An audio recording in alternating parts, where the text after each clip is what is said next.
Hello guys, today I'm going to be teaching you how to install subs on your 2014 FRS BRZ GT86, doesn't matter. Alright, so what I did have in my car was a 4 gauge. Pretty good size, pretty thick cable, runs up to 1000 so watts, you know. Well, I'm doing an upgrade. I got some 0 gauge, and I mean it's massively different, probably about double the size. I got it from a buddy for a good price, and I'm going to be running that in the car today. I've already got most of it done, but I'm going to go back and show you about how I went about doing things. First thing you're going to do is pop your hood, pop your trunk, open your car up, blah blah blah. I apologize for how dirty she is. She's usually never dirty, but she's been doing a lot of autocross and stuff, so she's getting a little dusty. First thing you want to do is find your battery terminal. On the FRS in America. I'm sure it's the same way in Japan due to the fact that your master cylinder's over there, but it might be over here. I don't fucking know. Alright. Take off your nut on your positive terminal. Right here. Ignore these wires. These are for my halos and LEDs and stuff. Irrelevant. Alright. If you're running smaller gauge wire, like 4 gauge like I had, there's actually a hole right here that's covered up by a gasket. You can just pop that gasket right out and run a clothes hanger straight down, and you'll find it in the passenger floorboard, and that's where you can run your smaller gauge wire. But where the 0 gauge, it won't fit through there. So what I did is down here beside the transmission, down in there, I drilled a hole. Now you're going to make sure it's not too close to the exhaust or anything. You don't want to get it really hot.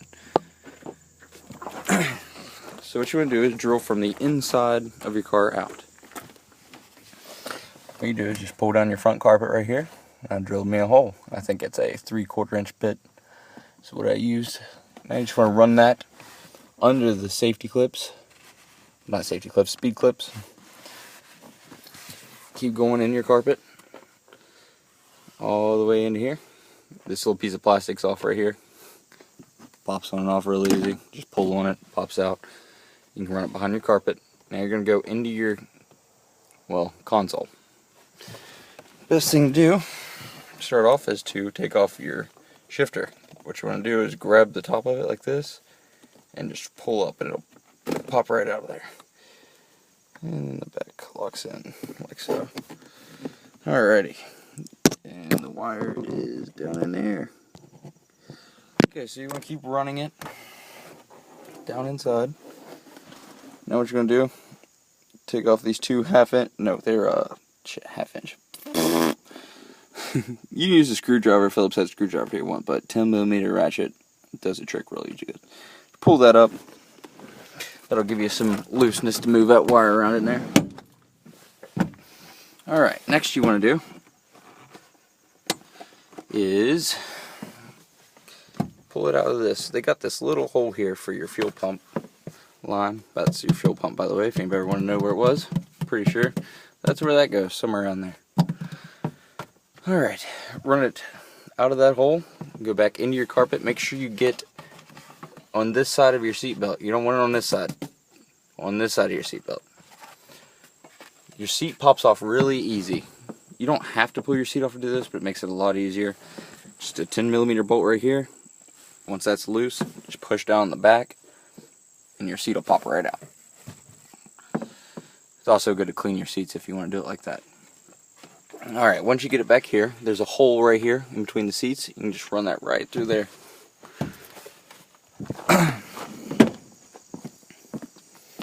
Alright, and there's a big piece of plastic that kind of blocks that wire from coming in. So what you want to do first is pull out this piece of plastic. It's got 3 clips. Pretty easy to get out. Real simple. And they just pop into them white things.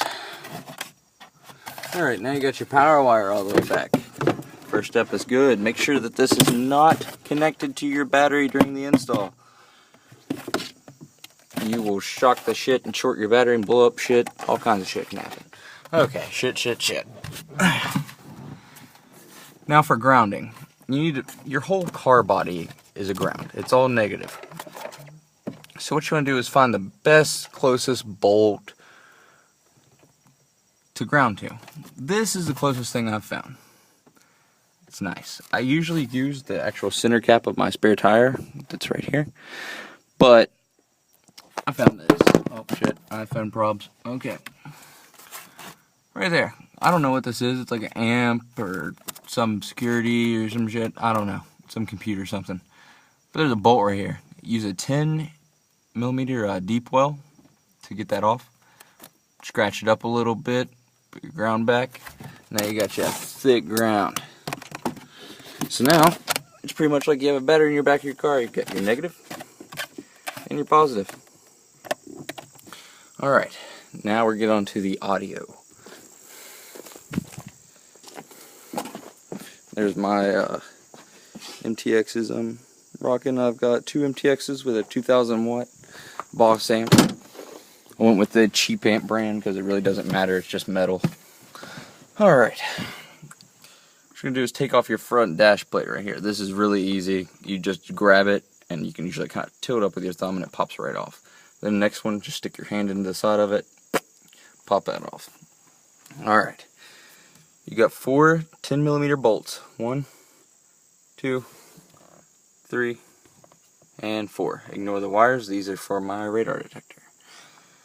Alright, after them are out, just a pre-warning so you know ahead of time if you're running RCA for your sound so that your stereo gets your sound to your amp. If you're going through RCA, this model does not have RCA jacks on the back of it.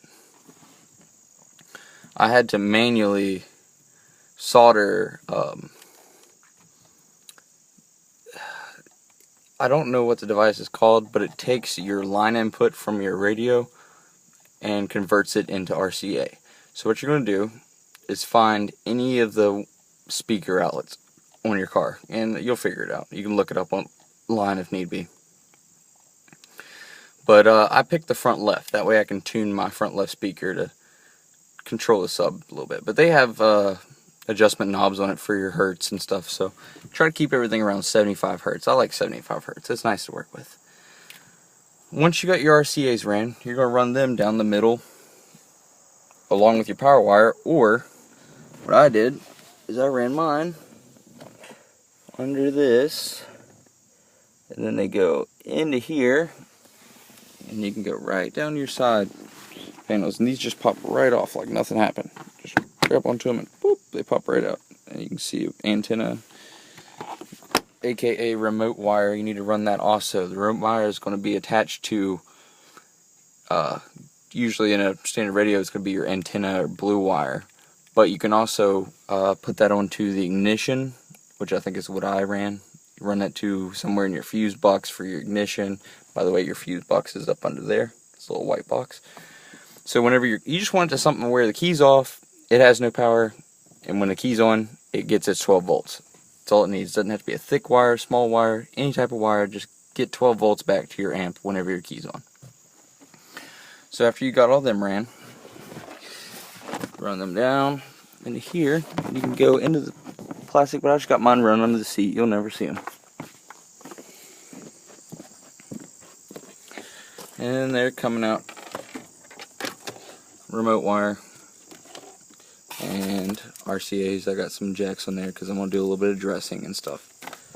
I also have a capacitor.